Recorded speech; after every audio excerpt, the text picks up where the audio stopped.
Mesdames, Messieurs, bonjour et bienvenue dans ce journal, le sommaire. La noix de cola, fruit connu sous plusieurs appellations au Bénin, aurait des vertus thérapeutiques. Autant c'est un stimulant naturel pour une vie pleine d'énergie, autant il est utilisé par les adeptes du culte vaudou. On parlera également des villes, ce milieu physique et humain où se concentre une population qui organise son espace en fonction de ses besoins, de ses activités propres et de son environnement. Au Gabon, les mangroves, deuxième poumon de la planète, sont en danger. Ces écosystèmes pourtant protégés subissent l'urbanisation anarchique liée à la spéculation immobilière.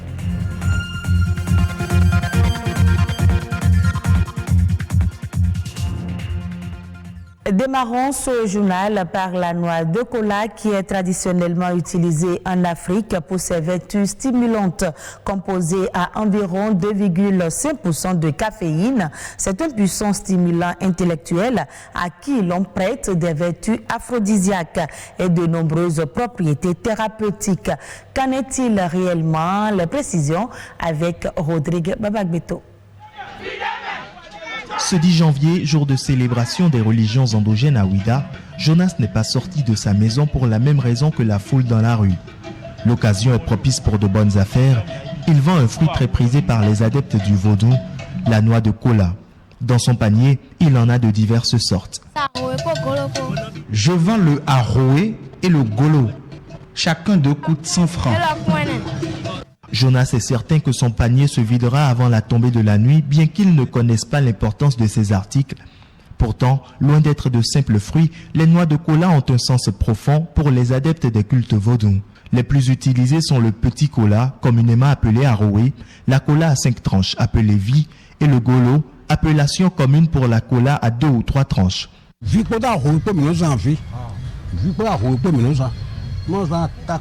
Nous utilisons ici le vi et le aroé lorsqu'on invoque le fétiche et qu'on veut avoir des réponses favorables. Quelle que soit la cérémonie à faire, ces noix de cola sont indispensables. Les adeptes du fétiche tronc utilisent plus le golo, qui est pour eux un symbole de puissance. La noix de cola, qui favoriserait la circulation du sang, serait un excellent tonifiant musculaire et on lui attribue également plusieurs autres propriétés thérapeutiques. Le aroé, par exemple, c'est un fruit laxatif. Si vous n'allez pas bien au sel et vous prenez, vous allez très bien au sel. Au cours des rituels, vous ne devez pas prendre du sel. Le prêtre de vaudou ne doit pas consommer du sel. Le aroé remplace la nourriture. Donc c'est ça qui le maintient toujours en forme. C'est ça qui maintient les prêtres de vaudou en forme. Au vie, c'est ça qu'on appelle cola à 4 quartiers. C'est aussi un fruit. Et ça joue des rôles dans l'organisme humain. Qu'elle soit rouge, petite ou à plusieurs tranches, la noix de cola est un puissant stimulant, essentiellement destiné à lutter contre la fatigue physique et intellectuelle.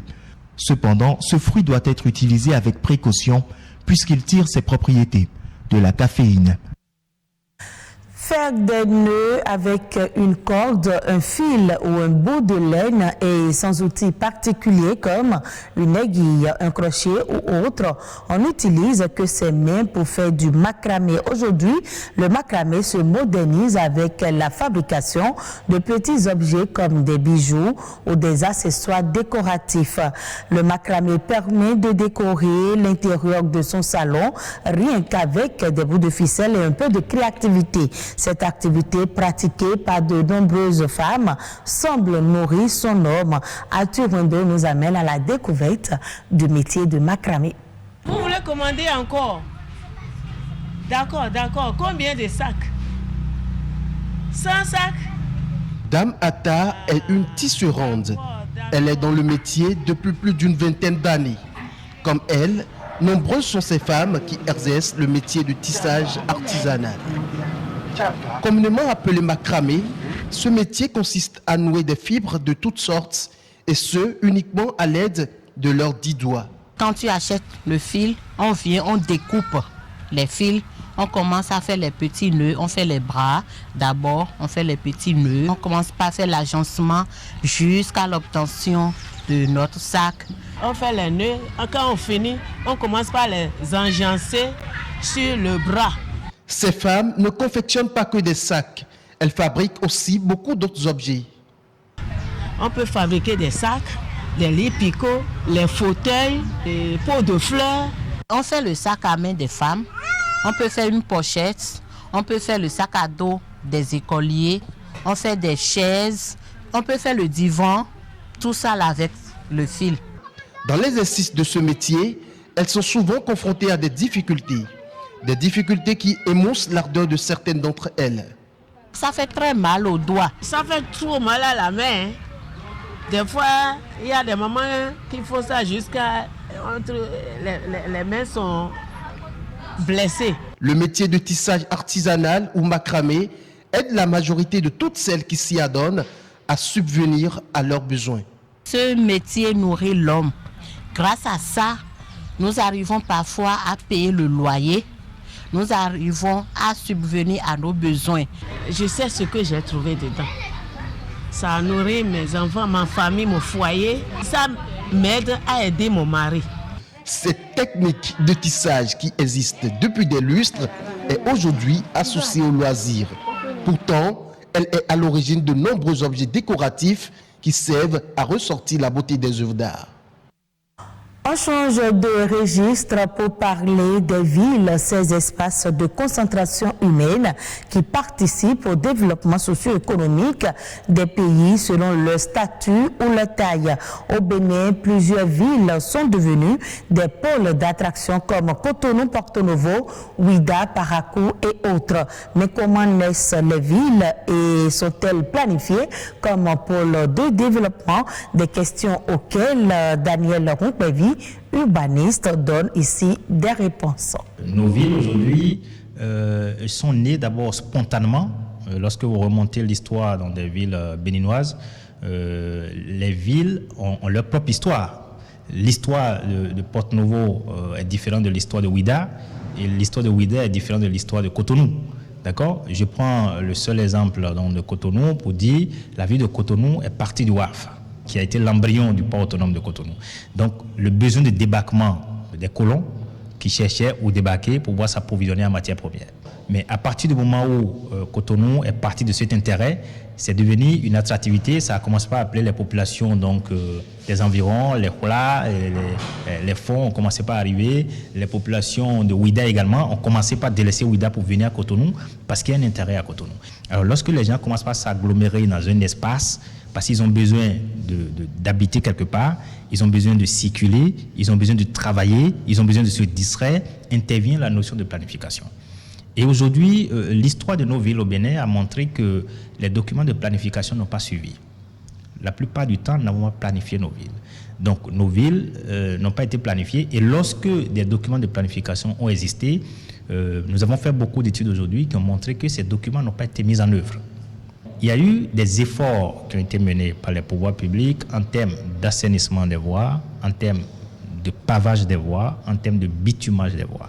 Lorsque l'État investit de grands moyens aujourd'hui pour construire les caniveaux, les collecteurs, pour construire aujourd'hui les voies pavées, il ne revient pas aux populations de raccorder les eaux des cuisines aux caniveaux.